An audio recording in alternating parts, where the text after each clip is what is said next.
नमः संस्कृताय। समर्थ संस्कृत शिक्षण में आप सभी का स्वागत है। आपकी सफलता हमारा उद्देश्य। विजयी भव।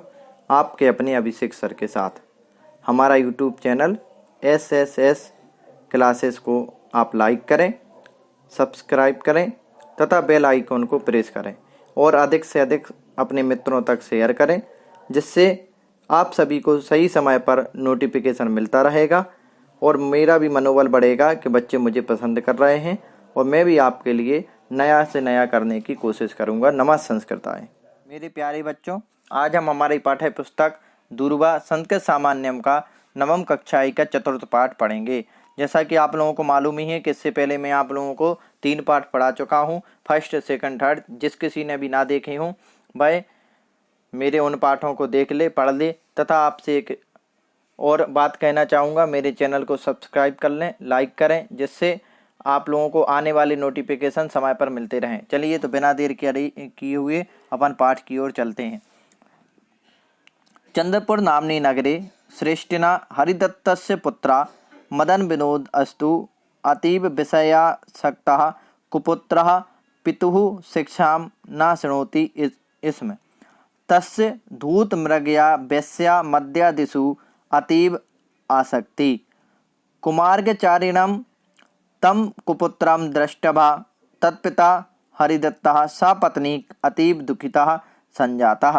अब क्या बता रहे हैं? चंद्रपुर नाम के एक नगर में धन से संपन्न वैश्य हरिदत्त का पुत्र मदन विनोद रहता था। चंद्रपुर नाम के नगर में कौन रहता था? हरिदत्त। और उसके पुत्र का क्या नाम था? मदन विनोद। यह रहते थे। जो मदन विनोद था वह कैसा था? जो बहुत विषयासक्त, विलासी, कुपुत्र और पिता की शिक्षा को नहीं सुनता था। वह न पिता की बात को मानता था। कुपुत्र था, जिसने भी खराब गुण रहते हैं वह सब उसके अंदर थे। उसका जुआ खेलना, शिकार करना, वेश्यावृत्ति करना, मद्यपान करना, मदिरा पीना आदि में बहुत लगाव था। कुमार्ग का आचरण करने वाले उस पुत्र को देखकर उसके जो पिता थे हरिदत्त, वह अपनी पत्नी के साथ बहुत दुखी हो गए। अब जब वे बहुत दुखी हुए तो फिर आगे क्या हुआ देखते हैं। अब जब कोई भी पुत्र ऐसे गलत काम करेगा तो उसके माता पिता तो दुखी होंगे ही। फिर तम हरिदत्तम कुपुत्र दुखेन पीड़ितम दृष्ट्वा तस्य सखा त्रिविक्रम नामा द्विजः स्वगृहीतो नीति निपुणम सुखम सारिकां च गृहीत्वा तद्गृहं गत्वा प्राह सखे हरिदत्त एनं सुखं पुत्रवत्वं सपत्नीकं परिपालय। एतत् संरक्षणेन तब दुखम दूरी भविष्यति। अब आगे क्या होता देखिए, बहुत अच्छी बात बताई है कि जब ऐसा हुआ कि वह अपनी पत्नी के साथ बहुत दुखी हो गया तो उसी समय हरिदत्त का जो मित्र था त्रिविक्रम नाम का ब्राह्मण, वह अपने घर से नीति में निपुण तोता और मैना को लेकर उसके घर जाकर बोला, मित्र हरिदत्त, तुम इस तोते को पत्नी के साथ मिलकर पुत्र के समान अच्छी तरह पालो। इसको पालने से तुम्हारा दुख दूर हो जाएगा। अब उसका जो दोस्त था, मित्र था, त्रिविक्रम नाम था उसका, वह ब्राह्मण था। वह तोता और मैना को लेकर किसको दे आया? हरिदत्त को। और बोला कि तुम इस तोते को पत्नी के साथ मिलकर पुत्र के समान अच्छी तरह रखो। इसको पालने से तुम्हारे सारे दुख क्या हो जाएंगे? दूर हो जाएंगे। फिर आगे देखते हैं।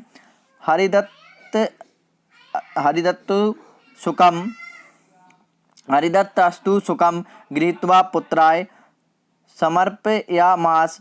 मदन विनोदेन शयन मंदिरे स्वर्ण पंजरस्य स्थापितः परिशोधितस्य। अथैकदा रहसि सुको मदनम प्राह हे सके। अब देखिए आगे क्या बोलते हैं कि परंतु हरिदत्त ने तोते को लेकर पुत्र को दे दिया। अब उसने वह तोता किसको दिया था? मदन विनोद को। पर हरिदत्त ने क्या किया? अब वह पुत्र मदन विनोद को दे दिया। उसके मित्र ने हरिदत्त को दिया था और हरिदत्त ने मदन विनोद को, जो उसका पुत्र था, उसको वह तोता दे दिया। मदन विनोद ने शयन कक्ष में सोने के पिंजड़े में रखा और उसका पालन किया। उस तोते को सोने के पिंजड़े में रख दिया और उसका पालन किया। इसके बाद एक बार एकांत में तोता मदन से बोला, हे मित्र। एक बार एकांत में वह तोता मदन विनोद से क्या बोलता है, हे पित्र। सुनिए, अब श्लोक के माध्यम से बताया गया है। पित्रोस्ते दुखी नोडुम खात पत्यस श्रुतयो भुवि तेन पापेन ते बस पतनम देव शर्मवत। तुम्हारे पिता तुम्हारे दुख से दुखी हो रहे हैं और दुख से आंसुओं को पृथ्वी पर गिराते हैं। तुम्हारे जो पिता हैं वह इतनी दुखी होते हैं कि उनके आंसू नहीं रोक पाते। भाई आंसू कहाँ गिर जाते हैं, पृथ्वी पर गिर जाते हैं, अर्थात बहुत रोया करते हैं। हे प्रिय मित्र, तुम पाप से देव शर्मा के समान तुम्हारा नाश हो जाएगा। उस पाप से देव शर्मा के समान तुम्हारा भी नाश हो जाएगा। अब ऐसा जब बोले तो साप्राय तत्मे कथमे एतत् कथम एतत्। परवान में बोलता है, उस मदन विनोद ने कहा यह कैसे, बताइए। तो आगे बताते हैं। सुख आहे अस्ति पंचपुरम नाम नगरम तत्र सस्य शर्मा ब्राह्मणः तद्भार्या धर्मशील नाम्नी पुत्रस्तु देवशर्मा सा च अधीत विद्याः पितृप्रत्य सन्नवृत्त्या देशांतरम गत्वा भागीरथी तीरे तपः कृतवान। अब उसने क्या बोला, तोता बोला पंचपुर नाम का नगर है, वहाँ सत्यशर्मा नाम का ब्राह्मण रहता था। पंचपुर नाम के नगर में सत्य शर्मा नाम का ब्राह्मण रहता था। उसकी पत्नी धर्मशीला नाम की थी और उसका पुत्र देव शर्मा था। देखिए, अब आप तीनों का से परिचय कर लीजिए। पंचपुर नाम का नगर था, सत्य शर्मा और उसकी पत्नी धर्मशीला, और उसका पुत्र कौन था, देव शर्मा। उसने विद्या ग्रहण करने के पश्चात पिता को बिना बताए दूसरे देश जाकर भागीरथी गंगा नदी के किनारे तपस्या की। उसने पिता से विद्या ग्रहण की और उसके बाद पिता को नहीं बताया और गंगा नदी के किनारे जाकर तपस्या की। फिर एकदा सा तपस्वी गंगा तीरे जपार्थ मुपविष्टः तस्मिन् काले कयाचित् बलाकया उदिंग मानया तदंगोपरि पुरुषोत्सर्गा कृतः सा च तपस्वी क्रोधाकुलित नेत्रः याव दूर्ध्वं पश्यति तावत् क्रोध अग्निना भस्मीभूतां बलाकां भूमौ पतितां दृष्ट्वा बलाकां दत्त्वा नारायण द्विजगृहे भिक्षार्थं ययौ। सो भर्तृश्रुश्रुत सा परया तत्पत्न्या कोपाभिविष्टो निर्भस्सिरसतः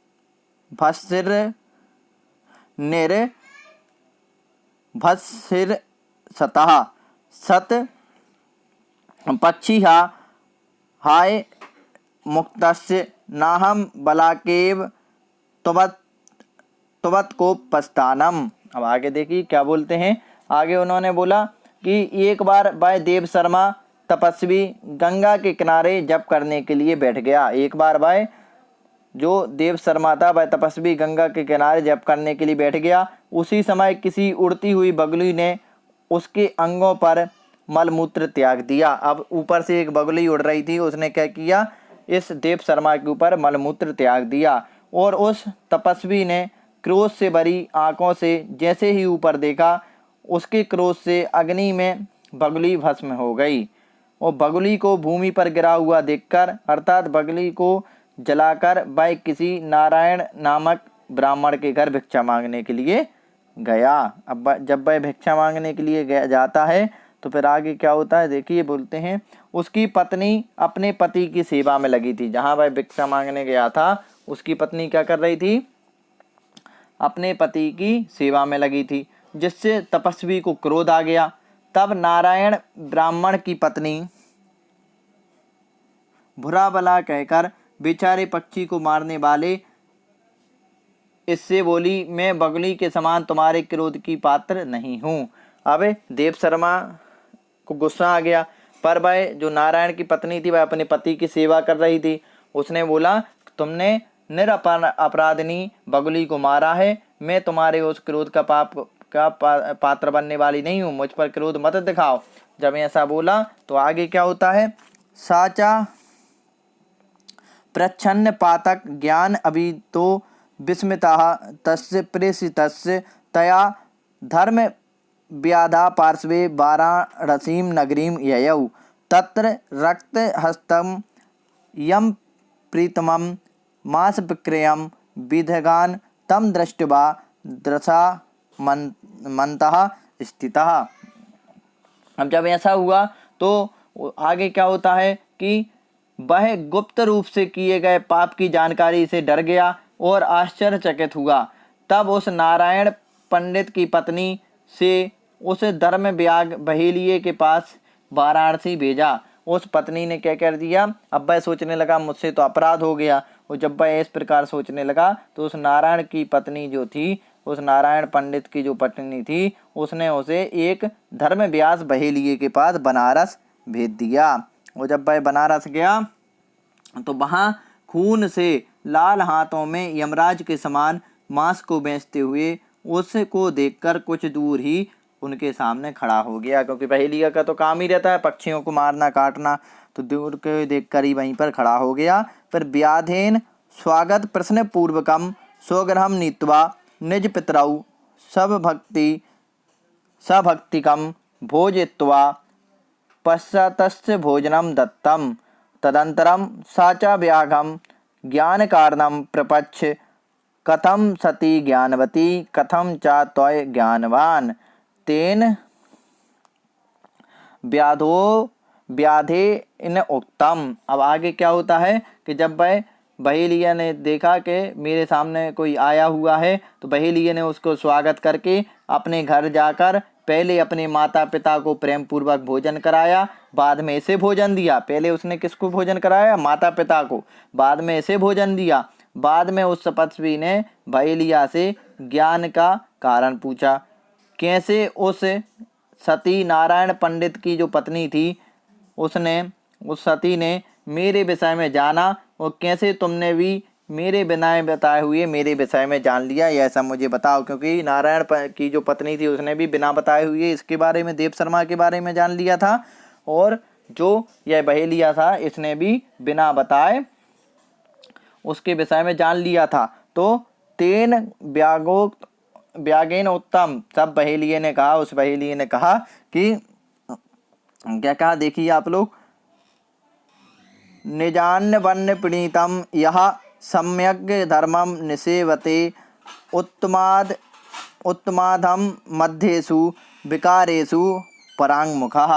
अब क्या कहा उसने कहा, जो अपने कुल द्वारा किए गए कर्तव्यों का ठीक प्रकार से पालन करता है, उत्तम मध्यम या अधम स्तर का होने पर भी वह दोषों से दूर हो जाता है। यदि वह गलत काम भी करता है तभी वह दूर हो जाएगा, यदि वह अपने कुलों के द्वारा दिए गए कर्तव्यों का ठीक प्रकार से पालन करता है, अपने परिवार को अच्छी प्रकार से देखता है, अच्छी प्रकार से कार्य करता है, परिवार के कुल को बढ़ाता है, तो वह निश्चित ही बुरे कामों से करने से भी उसका फल उसे नहीं मिलता। फिर आगे क्या बोलते हैं कि उसका फल उसे नहीं मिलता। ऐसा किसने कहा, ऐसा बहेलिये ने कह दिया। फिर सा गिरीत सा मुनि साधु सा योगी सा चा धार्मिकः पितृसूत्रो सको नित्यम जंतु साधारणस्य यह। अब उन्होंने फिर बोला कि वही गृहस्थी है, वही मुनि है, वही साधु है और वही योगी है और वही धार्मिक है जो साधारण प्राणी सदा माता पिता की सेवा में लगा रहता है। गृहस्थी भी वही है, साधु भी वही है, योगी भी वही है और धर्म करना भी वही है जो अपने माता पिता की सेवा में लगा रहता है। जब ऐसा सुना उसने तो फिर आगे क्या होता है, अहम सापि च एव ज्ञानिनौ तम च निज पितरौ परित्यज्य भ्रमन् मा दृशाम न संभाषणार्थ परम तिथिम मत्वा जल्पितः एव मुक्तः स ब्राह्मणो विनय परम व्याघ्रम प्रपच्छ तेन उक्तम। अब आगे क्या होता है कि जब उसने ऐसा सुना तो मैं, और फिर उसने और आगे कहा कि मैं और वह पत्नी, किसकी पत्नी? ऋषि की पत्नी, जो भागीरथ बताया था ना पहले कि जिसकी वो पत्नी थी, तो उन दोनों की बात वह बता रहा है कि भाई नारायण की पत्नी और मैं इसी प्रकार ज्ञानी हुए, परंतु तुमने अपने माता पिता को छोड़कर घूमते रहते हो और तुम जैसों से बात करने के योग्य नहीं हो, और तुम हम जैसों से बात करने के योग्य नहीं हो, परंतु अतिथि मानकर बात की है। इस प्रकार कहने पर उस ब्राह्मण ने विनय पूर्वक बहेलिये से पूछा। उन्होंने क्या बोल दिया कि तुम तो हम लोगों से बात करने के योग्य ही नहीं हो। क्यों नहीं हो योग्य? क्योंकि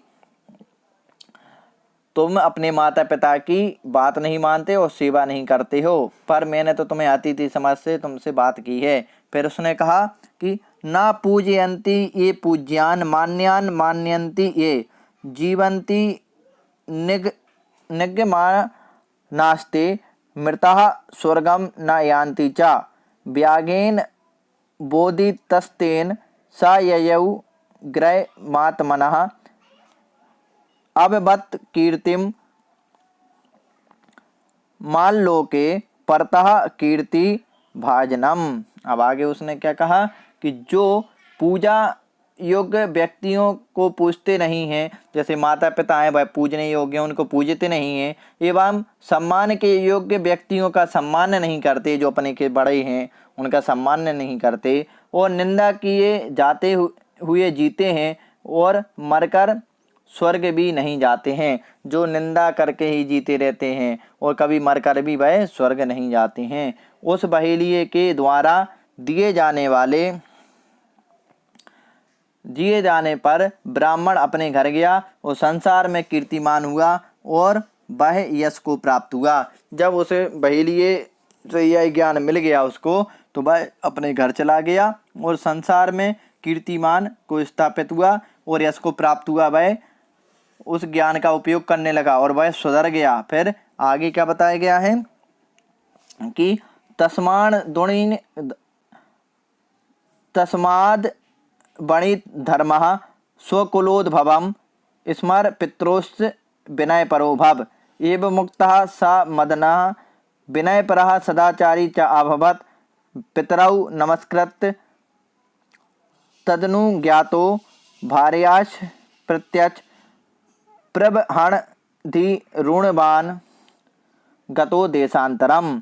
अब उसने क्या बताया कि इसलिए अपने कुल के व्यापार के धर्म के बाद याद करो, अपने कुल को व्यापार के धर्म को याद करो और माता पिता के प्रति विनयशील बनो। अपने पिता का जो व्यापार है, कुल का जो व्यापार है उसको करो और अपने माता पिता की सेवा करो और विनयशील बनो। इस प्रकार मदन विनयशील और सदाचारी हो गया। बाद में माता पिता को प्रणाम करके उसकी आज्ञा पाकर पत्नी को पूछकर जहाज पर चढ़कर दूसरे देश चला गया। वह भी अब मदन विनोद था वह भी सुधर गया था। अब एक्सरसाइज करेंगे। हरिदत्तस्य पुत्रा कहा, हरिदत्त का किसका पुत्र था? तो मदन विनोदः।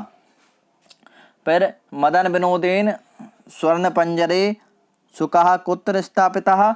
मदन विनोद ने सोने के पिंजरे में तोते को कहाँ रख दिया था? तो उसने रख दिया था शयन मंदिरे, मतलब शयन कक्ष में। फिर त्रिविक्रम नामा द्विजः कस्य सखा आसीत्। त्रिविक्रम नाम का जो मित्र था वह किसका मित्र था? ब्राह्मण। तो वह हरिदत्त का मित्र था। फिर देव शर्मा कुत्र तपः अकरोत्। देव शर्मा ने कहाँ तप किया था? भागीरथी तीरे। देव शर्मोपरि कया पुरुषोत करदा कृता। देव शर्मा के ऊपर किसने मलमूत्र त्याग दिया था? बलाकया मतलब बगुली ने। अब एक वाक्य को मैं फिर से बता दूं। अपन को पूरा आंसर लिखना है, काट कर नहीं लिखना है, पूरा लिखना है, एक पदेन नहीं है। मदन विनोदः कस्य शिक्षाम न शृणोति। इसमें मदन विनोद किसकी बात नहीं सुनता था, शिक्षा को नहीं सुनता था? तो पितुः शिक्षाम, अपने पिता की शिक्षा को। मदन विनोदस्य आसक्ति केषु आसीत्। मदन विनोद का लगाव किसमें था? मदन विनोदस्य धूत मृगया वेश्या मद्यादितु, मतलब जुआ खेलने में, शिकार खेलने में, वेश्यावृत्ति करने में और मदिरा पान करने में उसका लगाव था। फिर द्विज पत्नी देव शर्मा हम किम उक्तवती, ब्राह्मण की पत्नी ने देव शर्मा से क्या कहा, तो द्विज पत्नी देव शर्मा हम उक्तवती नाहम बलाकेव त्वत्कोपस्थानम, नाहम बलाकेव त्वत्कोपस्थानम, मतलब मैं बगुली के समान तुम्हारे क्रोध की पात्र नहीं बनूंगी, पात्र नहीं हूँ। फिर आगे देखिए, देव शर्मा विस्मिता कथम संजाता, देव शर्मा आश्चर्यचकित कैसे हुआ, तो देव शर्मा प्रच्छन्न पातक ज्ञानात विस्मिता संजाता, प्रच्छन्न पातक ज्ञानात, देव शर्मा गुप्त रूप से किए गए पाप की जानकारी से आश्चर्यचकित हुआ, जो उसने पाप किया था जिसका उसे ही नहीं मालूम था। अधोलिखित प्रश्न जो हैं यह आपके ब्लूप्रिंट में नहीं रहते, यह नहीं आते हैं फाइनल पेपर में, इसलिए अपन डायरेक्ट रिक्त स्थान को पढ़ेंगे। हरिदत्तः कुपुत्रः दृष्ट्वा दुःखिता जाता संजातः, फिर सुखम सपत्नीकं पुत्रतत्त्वं परिपालय, फिर तपस्वी गंगा तीरे जपार्थमुपविष्टः, ब्राह्मणा ज्ञानकारणं व्यागम प्रपच्छ, फिर नाहम बलाकेव त्वत्कोपस्थानम, फिर है क्रोधाग्निना भस्मीभूता बलाकाम भूमौ पतितवान। चलिए आगे बढ़ते हैं। युग्म में मेलनम सही जोड़ी, तो आपको मैंने नंबर दे दिए हैं 3, 4, 2, 5, 1, आप इसको डाल लेंगे। अतीव विषयासक्त कुपुत्रा, इसका हो जाएगा पितुः शिक्षाम न शुणोति। मदन विनोदेन सैन्य मंदिरे, इसका हो जाएगा स्वर्ण पंजरस्य स्थापितः। तपस्वी गंगा तीरे जपार्थमुपविष्टः, निजान वयम प्रणीतम यः, तो इसका हो जाएगा सम्यक धर्मा निसेवते। फिर अभवत कीर्तिमान लोके, इसका हो जाएगा परतः कीर्तिम भाजनम। आगे देखिए, चलिए अब इसमें सही जोड़ी होगा, रिक्त स्थान हो गए। आमना इसमें दिए नहीं है चैप्टर में, तो अपन भी आमना को नहीं करेंगे। चलिए अब आप लोगों को जो भी इस चैप्टर का समझ में ना आया हो मुझे कमेंट करके आप लोग बता सकते हैं, मैं आप लोगों को उसका जवाब दूंगा। नमः संस्कृताय, हमारे चैनल को लाइक करें, सब्सक्राइब करें और बेल आइकॉन पर प्रेस करें तथा अधिक से अधिक शेयर करें, जिससे सही समय पर आप लोगों को नोटिफिकेशन मिलता रहे। एक बार फिर मैं आपको बता दूं, हमारे YouTube चैनल को सर्च करने के लिए कैपिटल लेटर में SSS क्लासेस नाम से सर्च करें। धन्यवाद। नमः संस्कृताय।